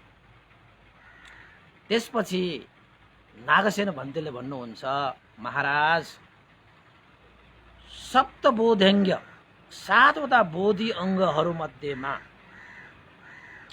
एउटै मात्र अङ्गले धर्मको बोध गर्छ, यानि कि ज्ञानको बोध गर्छ। त्यो अङ्ग भनेको धर्म विचय सम्बोधङ्ग एउटैले मात्र धर्मको बोध गर्छ, ज्ञानको बोध गर्छ। यानि कि यथाभूत ज्ञान दर्शन गर्ने अङ्ग भनेको चाहिँ धर्म विचय मात्रै हो भनेर भन्यो। अनि अब नागसेन यो मिलिन्द राजा त तपाईँको तर्क मात्रै गर्ने त उसले कसरी तर्क गर्यो त भन्दाखेरि अब निर्वाण धातुलाई बोध गर्ने सप्तबोधङ्गेमा धर्म विचय एउटाले मात्रै तपाईँको चाहिँ बोध गरिलिन्छ भने किन यो 7 वटा बोधि अङ्गहरूको आवश्यकता पर्यो? किन यो 7 वटा बोधि अङ्गहरूको देशना गरिराखेको त? किन यो 7 वटा बोधि अङ्गहरूको व्याख्या गरिरहेको त? एउटै मात्र यो धर्म विचय होइन, धम्म विचय भनेर चाहिँ जुन एउटा अङ्ग छ त्यो मात्रैको एउटा विकास गरिदिएको भए, विकास गर्न पाए त निर्वाण धातु उसले मात्रै बोध गर्ने भए त अरू किन यो अङ्गहरू 6 वटा अङ्गहरू किन चाहियो त त्यसो भए होइन भनेर चाहिँ मिलिन्द राजाको नागसेन भन्तेलाई प्रश्न। तपाईँहरूलाई पनि कहिलेकाहीँ लाग्न सक्छ निर्वाणलाई बोध गरिलिनको निमित्त धम्म विचय होइन यही एउटा अङ्गले मात्रै बोध गरिलिने हो भने अरू अरू अरू अङ्गहरूलाई किन हामीले समय खेर फाल्ने जस्तो पनि हुन सक्ला तपाईँहरूलाई पनि। त्यसपछि नागसेन भन्तेले मिलिन्द राजालाई एउटा उपमा दिएर बुझाउनु पर्यो। जहिले पनि उपमा नदिकन त यो राजाले केही नबुझ्ने रहेछ भनेर स्वयं नागसेन भन्तेले नै राजालाई उपमा प्रस्तुत गर्नको लागि भन्नुभयो। महाराज तपाईँले तरवार बोक्नुहुन्छ, तलवार बोक्नुहुन्छ? अवश्य बोक्छु। अनि तलवार बोक्दाखेरि तपाईँले नाङ्गो तरवार बोक्नुहुन्छ कि तरवारसँग म्यान पनि हुन्छ? म्यान भनेको त तरवार राख्ने म्यान हुन्छ नि, थाहा छ है तपाईँलाई? तलवार त म किन एउटा त्यो खाली बोक्छु र, म्यान पनि छ मसँग। अनि नागसेन भन्तेले भन्नुभयो, त्यसो भए तपाईँ तलवार पनि बोक्नुहुन्छ, तलवारको लागि चाहिँ म्यान पनि राख्नुहुन्छ। त्यसो भए यसो गरौँ महाराज, के तपाईँले चाहिँ तपाईँसँग तलवार छ भन्दैमा तपाईँले त्यो तलवार तपाईँको त्यो तलवार राख्ने म्यानबाट ननिकालिकन हातले कुनै स्थानमा तपाईँले चाहिँ प्रहार नगरिकन त्यो तलवारले कुनै विषयलाई तपाईँले काट्न सक्नुहुन्छ? काट्न सक्नुहुन्छ महाराज तपाईँले भनेर सोधे। अनि त्यसपछि मिलिन्द राजाले के भने त भन्दाखेरि अब तपाईँको तलवार चाहिँ म्यानभित्र छ, मैले हातले ननिकालिकन कहीँ मैले चाहिँ हातले प्रहार नगरिकन नकाटेपछि त त्यो तलवार भए पनि, त्यो काटिने स्वभाव भएको तलवार भए पनि कहीँ पनि काट्न सक्दैन महाराज भन्थे। त्यो त सक्ने सम्भवै छैन नि।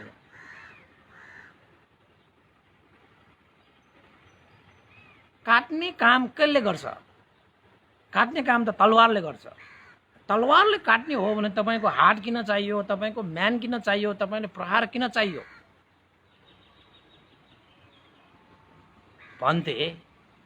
काट्ने काम त तलवारले गर्छ, तर त तलवारले काट्ने काम गर्दा पनि त्यसलाई प्रयोग गर्नको निमित्त विभिन्न विषयवस्तुहरू नभइकन त उसले काट्नै सक्दैन नि। म्यानभित्र रहेको तलवारले कुनै पनि चिज काट्न सक्दैन। उसको लागि त हात पनि चाहियो, म्यान पनि चाहियो, तपाईँको प्रहार पनि चाहियो, विषयवस्तुहरू पनि चाहियो, अनि मात्रै काट्न सक्छ। यद्यपि काट्ने त तलवारले नै हो भनेर मिलिन्द राजाले भने। अनि मिलिन्द राजाले त्यसो भनिसकेपछि नागसेन पन्तले भने ठिक भन्नुभयो।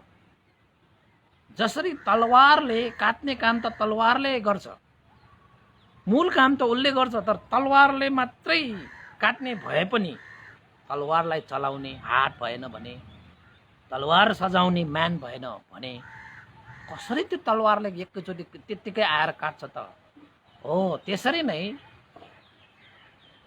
महाराज मिलिन्द निर्वाण धातुलाई बोध गर्ने, हैन, निर्वाण धातुलाई चाहिँ साक्षात्कार गर्ने धम्म विचय अङ्गले भए पनि त्यो धम्म विचयले निर्वाण धातुलाई बोध गरी लिनको निमित्त ती जम्मै यस्ता स्मृति, वीर्य, समाधि, प्रीति, प्रशब्दि र उपेक्षा भाव, यता तीनवटा दायाँ र बायाँ तीनवटा अङ्गहरू मिलेर धम्म विचयद्वारा निर्वाण धातुलाई बोध गरी लिन्छ। लिने त निर्वाण धातुले नै हो। धम्म विचय नै निर्वाण धातुलाई बोध गरी लिन्छ, तर त्यसको लागि आवश्यक अरू अङ्गले चाहिँ आधार भइदिन्छ, सहयोग भइदिन्छ। जसरी तपाईँले चाहिँ हातहरू, म्यानहरू तलवार सजाउनुको निमित्त, प्रहार गर्नुको निमित्त, तलवारलाई सुसज्जित गरिराख्नुको निमित्त तपाईँलाई म्यान चाहिन्छ, ह्याट चाहिन्छ, त्यस्तै नै हो यी अङ्गहरू पनि भनेर भनिसकेपछि अनि बल्ल निर्वाण धातुलाई बोध गरी लिने कार्य चाहिँ धम्म विचयले गर्छन्, तर अरू यो सप्तबोधङ्गीय अरू अङ्गहरू चाहिँ त्यो धम्म विचयले निर्वाण धातु बोध गर्नको निमित्त नहुने आधारभूत अङ्गहरू रहेछ।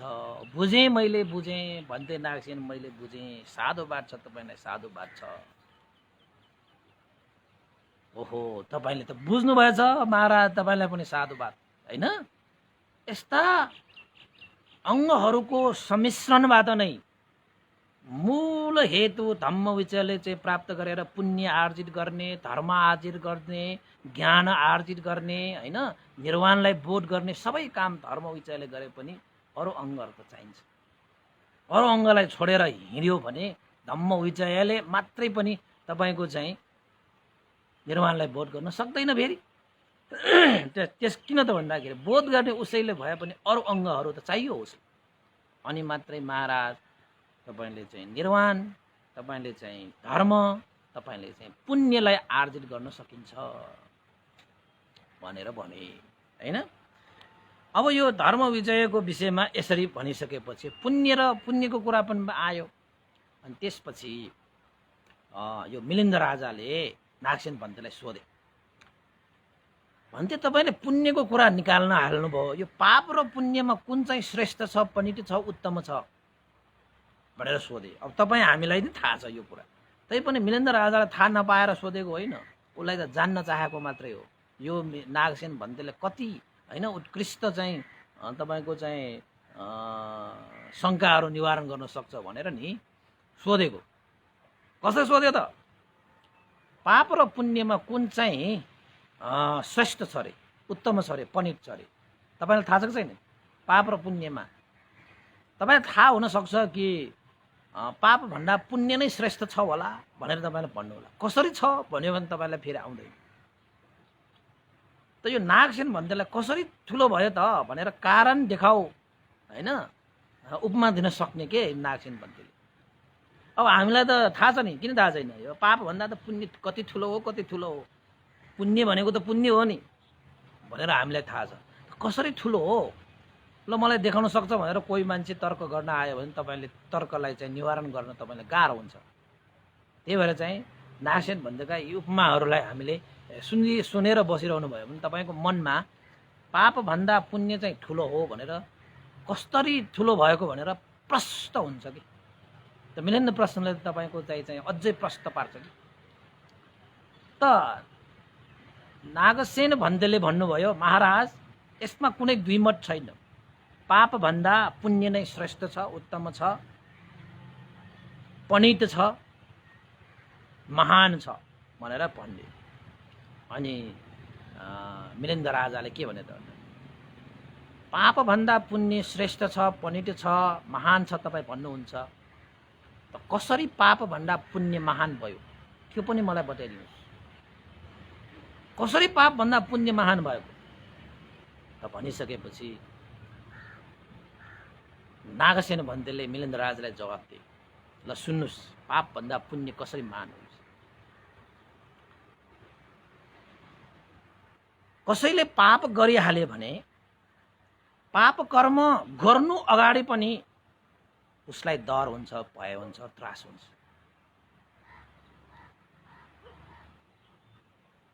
त्यो डर त्रास भएको कारणले उसलाई दुःख हुन्छ। गरेको छैन, गर्न उसले सोचेको मात्रै छ, गर्न जाँदै मात्रै छ। गर्दै गर्दाखेरि पनि त्यो पाप र अकुशल कर्म गर्दै गर्दाखेरि पनि भय हुन्छ, त्रास हुन्छ, डर हुन्छ। त्यो कारणले उसलाई दुःख हुन्छ। र गरिसकेपछि पनि, हुन त पाप कर्म गरिसकेपछि पनि तपाईँ चाहिँ ऊ पाप कर्म सक्यो, तपाईँको सफल पनि भयो, तैपनि उसलाई सुख भनेको हुँदैन। पाप कर्म गरे आएकोले उसलाई चाहिँ जहिले जहिले त्यो पाप कर्महरू सम्झिन्छ तब त उसलाई चाहिँ डर हुन्छ, त्रास हुन्छ, भय हुन्छ। त्यसको कारणले उसको जीवनमा दुःख नै ल्याउँछ। महाराज दुःख भनेको आँसु हो, पीडा हो, चिन्ता हो, जसले रोग पनि ल्याउन सक्छ, शोक पनि ल्याउन सक्छ, जीवनलाई दुखित बनाउँछ। यानि कि पाप कर्म भनेको दुःखमय छ महाराज। त्यस्तै गरी यो पुण्य भनेको चाहिँ कस्तो छ त भन्दाखेरि, अब तपाईँको चाहिँ पाप कर्ममा चाहिँ के हुन्छ त भन्दाखेरि डर हुन्छ, त्रास हुन्छ, भय हुन्छ, दुःखमय हुन्छ र बार बार चाहिँ उसलाई पश्चाताप हुन्छ। जुन पश्चातापको कारणले गर्दाखेरि राप हुन्छ, ताप हुन्छ, उसको जीवनमा सुख वृद्धि हुँदैन, दुःख मात्रै वृद्धि हुन्छ। एक त पुण्यको स्वभाव कस्तो हुन्छ त भन्दाखेरि पश्चाताप हुँदैन। पुण्य भनेको तपाईँले गर्नु अगाडि पनि तपाईँको मन प्रसन्न हुन्छ, गर्दै गर्दाखेरि पनि मन प्रसन्न हुन्छ, गरिसकेपछि पनि मन प्रसन्न हुन्छ। मन प्रसन्न भएपछि तपाईँलाई यो के भन्छ, पश्चाताप भन्ने स्वभाव हुँदैन। ओहो मैले त यस्तो कर्म गरेँ भनेर तपाईँको मनमा प्रीति उत्पन्न हुन्छ, खुसी मिल्छ। पुण्य भनेको सुखदायक हुन्छ महाराज। पुण्य भनेको सुखदायक हुन्छ। त्यसमा मन पोल्ने, मन राप्ने, ताप्ने भन्ने हुँदैन। मनमा हल्का स्वभाव, शीतल स्वभाव, शान्त स्वभाव हुन्छ, आनन्दित स्वभाव हुन्छ। महाराज मन चाहिँ प्रमुदित भयो भने, मन हर्षित भयो भने, मन खुसी भयो भने त्यो व्यक्तिमा प्रीति उत्पन्न हुन्छ। जस्तै धूप बलेपछि सुगन्ध फैलिन्छ, प्रकाश छरिसकेपछि झलमल्ल हुन्छ। त्यसरी नै तपाईँको पुण्य कर्म गर्ने मान्छेको मन प्रमुदित हुन्छ, हर्षित हुन्छ, खुसी हुन्छ। र त्यो प्रमुदित र त्यो खुसी स्वभावले मनमा प्रीति उत्पन्न हुन्छ। जुन प्रीति भनेको चाहिँ बोध्यङ्गमा पर्छ, हैन। प्रीति सम्बोध्यङ्ग्य, प्रीति सम्बोध्यङ्ग्य भनेको तपाईको 5औं नम्बरको अङ्ग हैन। अब प्रीति उत्पन्न भइसकेपछि जो मान्छेमा चाहिँ प्रीति उत्पन्न हुन्छ उसको यो शरीर शान्त हुन्छ, मन हल्का भइसकेपछि के हुन्छ तपाईको यो चाहिँ के भन्छ, शरीर पनि कस्तो हुन्छ, शान्त हुन्छ। हामी चाहिँ कतै थकाइ लाग्दाखेरि हामी चाहिँ आराम गर्दाखेरि यो शरीर कस्तो हुन्छ, शरीर कति शान्त हुन्छ, शरीर कति शीतल हुन्छ, शरीर कति आनन्दित हुन्छ, त्यो प्रीतिको कारणले हो हैन। अनि शरीर शान्त भएपछि तपाईले के हुन्छ, सन्तुष्ट मिलेको जस्तो आनन्दित भएर सुख वृद्धि हुन्छ, शारीरिक सुख वृद्धि हुन्छ। शरीर चाहिँ शान्त भयो भने शारीरिक सुख वृद्धि। अब यो शारीरिक रूपमा तपाईको चाहिँ सुख वृद्धि भइसकेपछि तपाईको चित्त पनि आकुल व्याकुल हुँदैन। तपाईको चित्त, तपाईको मन के भएर आउँछ, शान्त। मन पनि शान्त। अब हेर्नुस् है, पहिला शरीरलाई शान्त, त्यसपछि मनलाई पनि शान्त। किन शान्त भएको, सुख वृद्धि भयो नि त। अहिले तपाईहरु यता उता यहीँ त्यहीँ दौडिरहनु भएको कारण के थाहा छ, सुख वृद्धि नभएको कारणले। तपाई सुखको खोजीमा दिन रात नभनेको तपाई हिँडेको हिँडै तपाईको जीवन शान्त छैन। तपाईको जीवनले चाहिँ झाँस्लो नि गरेको छैन, विश्राम लिएको छैन, हिँडेको हिँडेकै छ, हिँडेको हिँडेकै छ, हिँडेको हिँडेकै छ, हिँडेको हिँडेकै छ। कहिले पनि तपाईले विश्राम लिन सक्नुहुन्न। किन त भन्दाखेरि तपाईले खोजेको सुख तपाईले अरबौं खरबौं कमाए पनि मान्छेहरु हिँडेको हिँडै किन गर्छ थाहा छ तपाईलाई, उसले सुख पाएको छैन। सुख पायो भने त शान्त हुन्छ, उपासको उपासिका शीतल हुन्छ। अहिले यो संसारमा हीरा मोती ज्वालाल पन्ना भएका मान्छेहरु पनि शान्त छैनन्, सुखी छैनन्। किन थाहा छ, शान्त छैन। किन थाहा छैन, सुख नभएकोले। भनेपछि यो भौतिक संसारमा जति सुकै तपाई दौडे पनि आखिरमा सुख त त्यहाँबाट होइन रहेछ त। भौतिकबाट सुख नै पाउने भएको भए त त्यत्रो अरबौं कमाएको मान्छे त शान्त हुनुपर्ने नि, खोइ त छैन। उनी रातो दिन हिँडेको हिँडै छ त। त्यो रातो दिन हिँडेको हिँडै भनेको त्यो चञ्चल स्वभावहरु हो, धर्मको भाषाबाट भन्ने हो। शान्त स्वभाव नभएको भनेको सुख नभएको। अब तपाईको चित्त शान्त भइसकेपछि तपाईको के विकास हुन्छ त भन्दाखेरि प्रीति उत्पन्न भएको कारणले शरीर शान्त भयो, शरीर शान्त भएकोले सुख वृद्धि भयो, सुख वृद्धि भएपछि चित्त पनि तपाईको शान्त भयो। चित्त शान्त भइसकेपछि समाधि वृद्धि हुन्छ, समाधिस्थ हुन्छ। तपाईको मन एकाग्र। कस्तो एकाग्र त भन्दाखेरि शीतल शान्तको एकाग्र। यो समाधि वृद्धि भएपछि हुन्छ हैन। तपाईको चाहिँ चित्त शान्त भएपछि हुन्छ, समाधि विकास हुन्छ। अनि समाधि विकास भइसकेपछि जति जति तपाई चाहिँ आफ्नो मन समाधिस्थ भएर जान्छ त्यति त्यति तपाईले यथाभूत ज्ञान दर्शन गर्छ। अनित्य, दुःख, अनात्मा, उदय व्यय ज्ञानहरुदेखि तपाईको चाहिँ नाम रूप परिग्रह ज्ञान हैन। नाम रूप परिग्रह भनेको परिच्छेद ज्ञान भनेको, अनि उदय व्यय ज्ञान, भङ्ग ज्ञान, आदि नव ज्ञान अनि उत्पन्न भएर आउँछ। यसरी चाहिँ समाधिस्थ भएर आइसकेपछि तपाईले यथाभूत ज्ञान दर्शन गर्छ। यथाभूत दर्शन गरिसकेपछि त्यस्ता व्यक्तिले पुण्यलाई के गर्दै जान्छ, झन्झन वृद्धि, झन्झन वृद्धि, झन्झन वृद्धि। पुण्य गर्नमा कहिले पनि अब रोकिदैन त्यो। किन त भन्दाखेरि पुण्यको महिमा, पुण्यको आनिशंस, पुण्यको महानता उसले देखिसकेको छ। जबसम्म उसले अब निर्वाण धातुलाई बोध गर्दैन तबसम्म उसले पुण्य आर्जित गर्दै गर्दै आफ्नो जीवनलाई माथि माथि सुखदायक उसले बनाउँछ। त्यसैले महाराज पापले त दुःखदायक उसको जीवनलाई झन्झन तल चाहिँ झार्छ। पुण्यले त उसलाई झन्झन जीवनलाई झन्झन माथि थप्दै सुख दिँदै उसलाई चाहिँ माथि लान्छ भने महाराज अब तपाईँ नै भन्नुहोस्, पाप ठुलो कि पुण्य ठुलो? भनेपछि नागसेन भन्दै पाप भन्दा त पुण्य त महानै रहेछ त, पाप भन्दा पुण्य त श्रेष्ठै रहेछ, पाप भन्दा पुण्य त विशाल रहेछ। सही थम्याउनु भयो महाराज तपाईँ। पाप भन्दा पुण्य श्रेष्ठ हुन्छ, पनित हुन्छ, उत्तम हुन्छ, महान हुन्छ।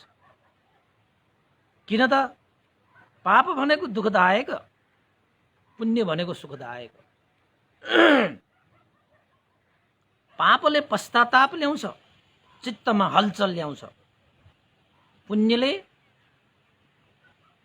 पश्चाताप निवारण गर्छ, उसको पश्चाताप भन्नेको हुँदैन। पुण्यले मनलाई शान्त बनाउँछ र सुखदायक बनाउँछ। महाराज त्यसैले पाप भन्दा पुण्य महान हुन्छ, श्रेष्ठ हुन्छ, पनित हुन्छ। मनुष्यहरूले आफ्नो जीवनलाई महान, श्रेष्ठ, पनित बनाउने हो भने पुण्य नै गर्नुपर्छ, पापबाट अलग हुनुपर्छ।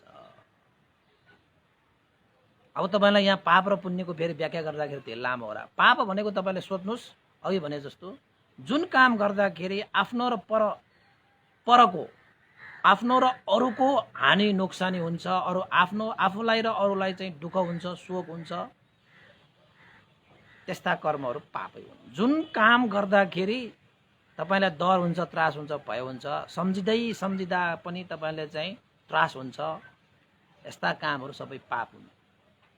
र पुण्य भनेको चाहिँ तपाईले गर्नु अगाडि, गरिसकेपछि पनि तपाईलाई चाहिँ खुसी मिल्ने र जहिले जहिले सम्झिन्छ त्यति बेला तपाईको मन प्रमोदित हुने स्वभाव भएको कर्मलाई पुण्य भनेर भनिन्छ। यसलाई मैले सरसर्ती मात्र व्याख्या गरिदिएको। हुन त यो यहाँनिर प्रश्न त यो छैन, तैपनि मैले यहाँ पाप पुण्यको कुरा आएकोले त्यसरी तपाईँले भनिदिएको। त्यसपछि यहाँ एउटा तपाईँलाई एउटा चाहिँ विशेष एउटा चाहिँ नागसेन भन्तेले मिलिन्द राजालाई भनेको एउटा चाहिँ यो एकदमै महत्त्वपूर्ण एउटा कुरा छ कि त यो पुण्यको आनिशंस, पुण्य महानताको विषयमा एउटा उपमा दिनुभएको छ कि कसरी त भन्दाखेरि, महाराज एउटा व्यक्तिले श्रद्धा, आस्था, गौरवका साथ महाकारुणिक तथागत भगवान बुद्धलाई एक मुट्ठी कमलको फूल दान गरेको पुण्यको अनुभवले 91 कल्पसम्म विनिपात दुर्गतिगामीबाट मुक्त भए। ल हेर्नुहोस्, एउटा मान्छेले श्रद्धा, आस्था, गौरव राखेर एक मुट्ठी कमलको फूल तथागत भगवान बुद्धलाई दान गरे बापत त्यसले कति पुण्य प्राप्त गर्छ त भन्दाखेरि 91 कल्पसम्म दुर्गति गामे हुनु पर्दैन, दुर्गतिबाट मुक्त भयो। दुर्गति भनेको नरक, प्रेत, असुर र त्रियक, यो चारवटा दुर्गति सुखभन्दा धेरै टाढाको, सुख भनेको हुँदै नहुने गति हो। यसलाई विनिपात पनि भनिन्छ। दुर्गतिगामीबाट मुक्त भए। त्यस्ता उपमाहरू छन्। भगवान बुद्धलाई एक मुट्ठी के भन्छ फूल, कमलको फूल चढाए बापत त्यत्रो आनिशंस प्राप्त हुन्छ। यो मानेमा पनि महाराज पुण्य भनेको महान हुन्छ। तर महाराज याद गर्नुहोस्, तर हामीले पनि याद गर्नुपर्ने, सानो से सानो तपाईले पाप गर्नुभयो भने पनि त्यो पापले तपाईलाई नरकगामी गराउन सक्छ। अनि पाप भनेको महान भयो त, पापले तपाईलाई त दुःख पो दियो त। अनि तपाईको जीवनमा दुःख महान कि सुख महान? दुःख श्रेष्ठ कि सुख श्रेष्ठ? दुःख उत्तम कि सुख उत्तम? तपाई आफै भन्नुहोस्। हामीलाई त सुखै उत्तम छ, सुखै महान छ, सुखै श्रेष्ठ छ भने सुखदायक भनेको त पुण्य हो। यो मानेमा पुण्य चाहिँ श्रेष्ठ हो, पनित हो, उत्तम हो भनेर चाहिँ यो नागसेन भन्तेले मिलिन्द राजालाई दिएको उपमा। अब तपाईलाई उपमा दिने हो भने पनि सुमन मालीको कथा सुन्नुहोस्। मैले देशना गरिसकेको छु। तपाईँले युट्युबमा गएर खोजेर पढ्नुहोस् सुमन मालीको। राजालाई चढाउन जानुपर्ने फुललाई पनि आखिरमा भगवान बुद्धलाई भेटेपछि ज्यानकै बाजी राखेर राजालाई चढाउन जानुपर्ने फुल राजालाई दिन नगएपछि उसलाई त के हुन्छ? समयमा दिन नगयो भने के हुन्छ? उसलाई त राजदण्ड दिएर उसलाई मृत्युदण्ड पनि दिन सक्छ। तर उसले चाहिँ आफ्नो ज्यानै बाजी राखेर भगवान बुद्धलाई कहिले मैले भगवान बुद्धलाई चाहिँ मैले यस्तो अवसर जुर्ला मलाई जसुकै होस् आज चाहिँ होइन भगवान बुद्धलाई म यो फुल चढाएर मेरो श्रद्धा व्यक्त गर्छु भनेर चाहिँ ज्यानै बाजीमा राखेर सुमन मालीले भगवान बुद्धलाई फुल चढाएको उपमा त तपाईँले देख्नुभयो होला नि। त्यो फुल चढाए बाबर सुमन मालीले कति महान आनिसंस प्राप्त गरे। एकचोटि फुल चढाएको बाबर। त्यो कसरी चढाएको? फेरि त्यतिकै चढाएको होइन, मनभित्र बुद्ध धर्म सङ्घको गुण स्मरण गरेर श्रद्धा आस्था गौरव राखेर चढाएको। ल हेर्नुहोस् त त्यत्रो आनिसंस भनेपछि पुण्यको चाहिँ महानता त्यहीँबाट पनि देखिन्छ। पाप भनेको त तपाईँले चाहिँ सानो से सानो पापले पनि कहिलेकाहीँ तपाईँलाई चाहिँ यो दुर्गतिमा तान्न सक्छ होइन। त्यसैले चाहिँ पाप भनेको चाहिँ नीच हो, पाप भनेको चाहिँ हीन हो, पाप भनेको निरीह हो, पुण्य भनेको महान, पुण्य भनेको श्रेष्ठ, पनित, उत्तम, निर्मल, विमल। पुण्य भनेको पुण्य भनेको सुखदायक छ भनेर भनेपछि मिलिन्द राजा खुसी भए। ओहो उपमा पाए नि त बिचराले, उपमा पाएपछि खुसी हुँदो रहेछ त। मिलिन्द राजा खुसी भएर एउटा अर्को प्रश्न सोधे। तपाईँहरूलाई यो प्रश्न अलिकति अजीब लाग्न सक्छ, प्रश्न त अजीब नलाग्ला तर उत्तर चाहिँ अजीब लाग्न सक्छ। हेर्नुहोस् है, मिलिन्द राजाले नागसेन भन्तेलाई सोध्नुभयो, भन्ते जान र अनजान रूपमा गरेको पाप कर्ममा कुन चाहिँ अधिक दुःखदायक हुन्छ? हेर्नुहोस् है, जानी गरेको अकुशल कर्मबाट प्राप्त हुने दुःख प्रतिफल अधिक हुन्छ कि अनजान रूपमा होइन नजानिकन गरेको अकुशल कर्मको पाप कर्म अधिक हुन्छ? यानि कि जानी गरेको र अनजानमा गरेको पाप मध्येमा कुन चाहिँ अधिक छ भनेको, हानिकारक छ भनेको, दुःखदायक छ भनेर भन्नु। त्यसपछि नागसेन भन्तेले के भन्नुभयो थाहा छ तपाईँलाई? महाराज जानी गरेको पाप कर्म भन्दा पनि नजानिकन गरेको पाप कर्म झन् बढी दुःखदायक हुन्छ, झन् दुःखदायक हुन्छ अरे। ल फसाद परे नि तपाईँहरूलाई। जानी गरेको पाप कर्म भन्दा नजानिकन गरेको पाप कर्म झन् बढी दुःखदायक हुन्छ।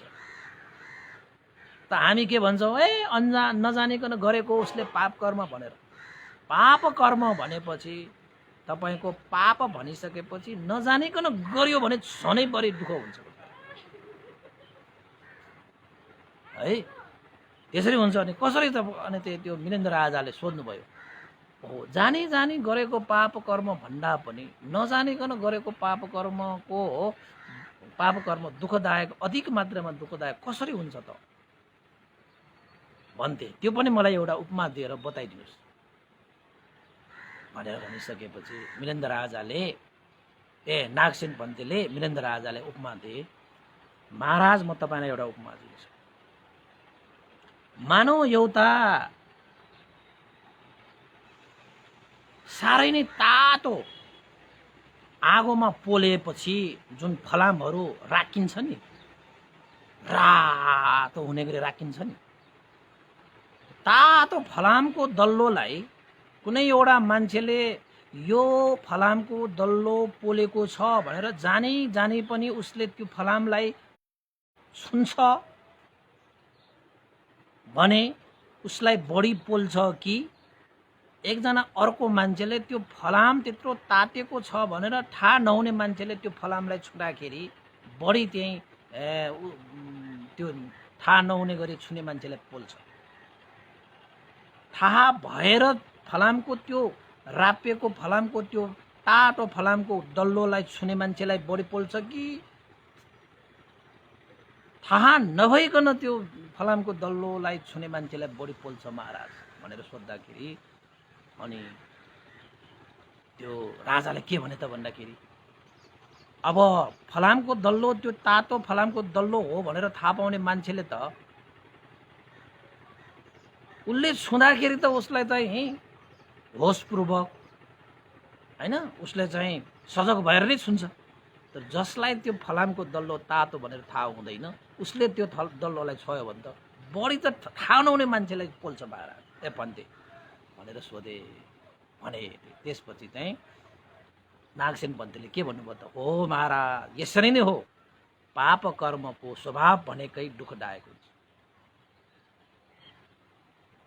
जसरी एउटा फलामको डल्लो तातो छ भनेर थाहा पाउने मान्छेले त्यो फलामको डल्लोलाई छुँदाखेरि उसले एकैचोटि हात निकाल्दछ हैन उसलाई थाहा भएको कारणले गर्दाखेरि त्यो फलामको डल्लोले जति हानि गर्न सक्थ्यो त्यति हानि गर्न दिँदैन त्यो जानेको मान्छेले।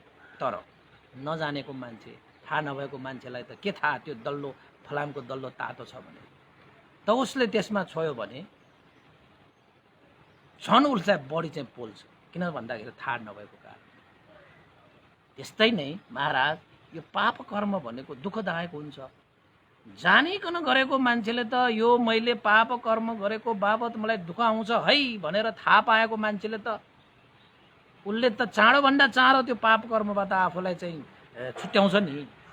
थाहा नहुने मान्छे त के हो अज्ञानता अन्धकारमा भएको मान्छेले त झन् त्यो पाप कर्म चाहिँ गर्न जाँदाखेरि त उसलाई त बिचरा थाहै छैन त उसले त कर्म त गरिरहेको हुन्छ पापै कर्म गरिरहेको हुन्छ भने उसलाई चाहिँ झन् बढी विपाकहरू आउँछ झन् बढी दुःख आउँछ।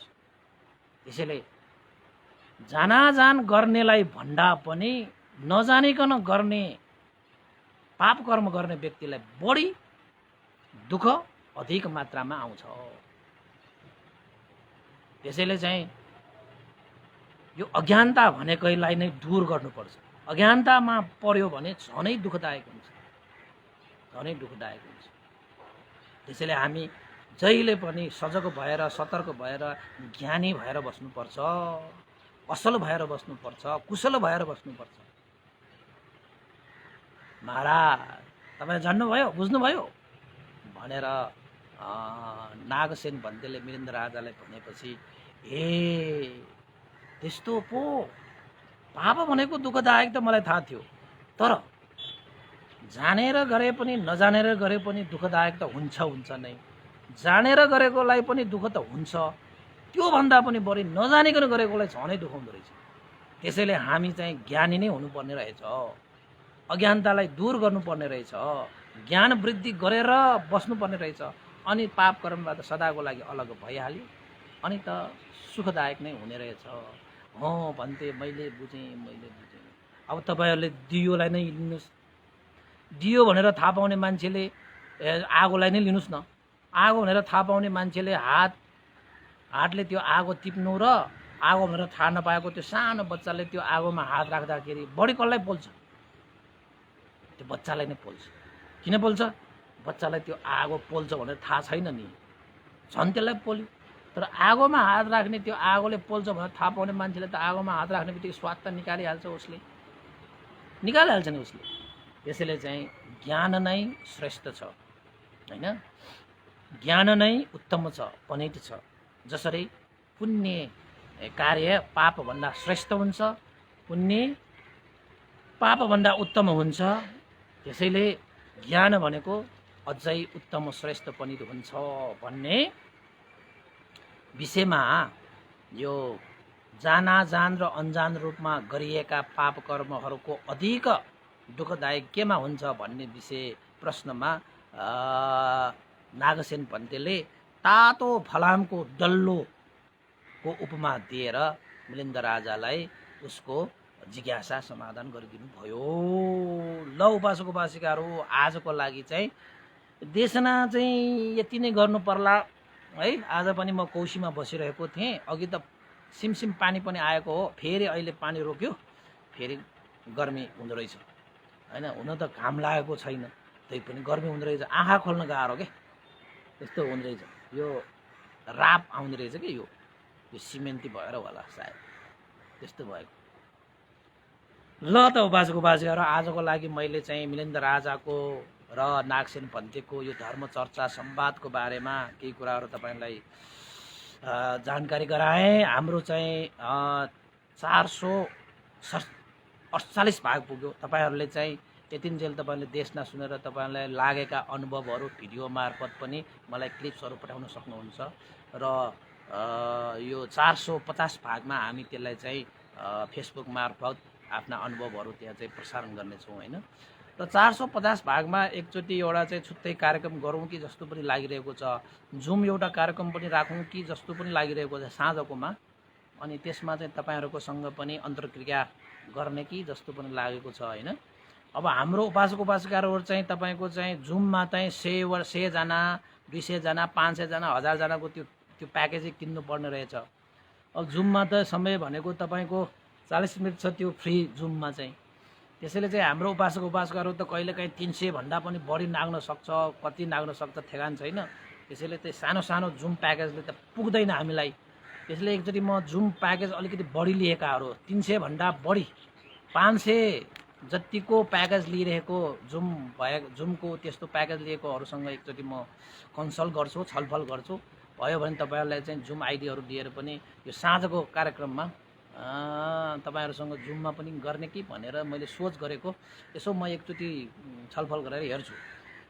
त उपासक उपासिकाहरू, अन्तमा हामी पुण्यानुमन गर्नेछौँ र आज पुण्यानुमन गर्नको निमित्त यहाँ चाहिँ श्रद्धालु उपासकको एउटा चाहिँ यहाँ तपाईँको श्रद्धा व्यक्त गर्नुभएको छ। हिजो चाहिँ मन्जु उपासिका पुल्चोकबाट उहाँले चाहिँ एउटा श्रद्धा व्यक्त गर्नुभएको छ है। दिवंगत लालीमाया साक्य पुल्चोक निवासी, उहाँको तिथि परेको रहेछ, 5 वर्ष लागेर 6 वर्षमा पुगेको है।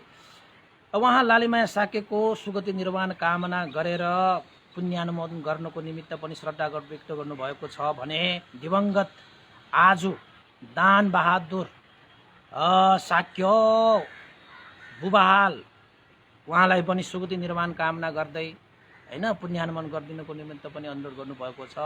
त्यस्तै गरी आज जन्मदिन पर्नुहुने प्रतीक साक्य सौगल, प्रेमराज साक्य र गीता साक्यका सुपुत्र है, उहाँको प्रतीक साक्यको आज जन्मदिनको उपलक्ष्यमा उहाँहरूको शुभकामना व्यक्त गर्नुको निमित्त, आशीर्वाद व्यक्त गर्नुको निमित्त पनि उहाँहरूले चाहिँ जन्मदिनको उपलक्ष्यमा परित्राण, त्यसपछि भोजन, त्यसपछि तपाईँको पुण्यानुमोदनदेखि लिएर होइन कुशल मङ्गलको कामना पुण्य सञ्चित गर्नुको निमित्त उहाँहरूले श्रद्धा दान स्वरूप रु 5000 पनि श्रद्धा व्यक्त गर्नुभएको छ।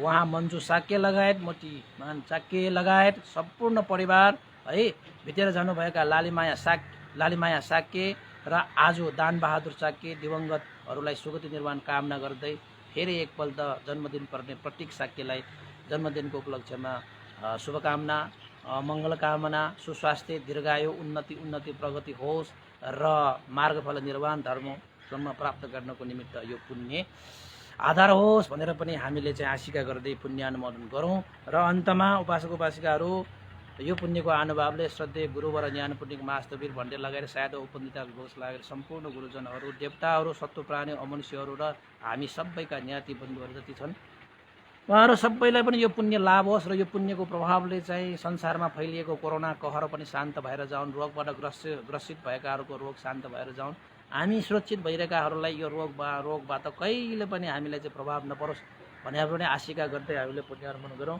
अन्त फेरि एकपल्ट तपाईँहरूलाई चाहिँ अनुरोध गरेँ 450 भागको उपलक्ष्यमा तपाईँहरूको धर्मदेशना सुनेर लागेको अनुभवहरू पनि भिडियो क्लिप पठाए, धेरैले पठाइसक्नु भएको छ। तैपनि अब जति छ त्यति राम्रो भनेर मैले अनुरोध गरिहालेँ। भवतु सर्वमङ्गलम्। इदं नो ज्ञातिनं होतु सुखिता भवन्तु ज्ञातयो, इदं नो ज्ञातिनं होतु सुखिता भवन्तु ज्ञातयो, इदं नो ज्ञातिनं होतु सुखिता भवन्तु ज्ञातयो। एतावता च मे हि सम्भतं पुण्यसम्पदं सब्बे देवानुमोदन्तु सम्पत्तिसिद्धिया।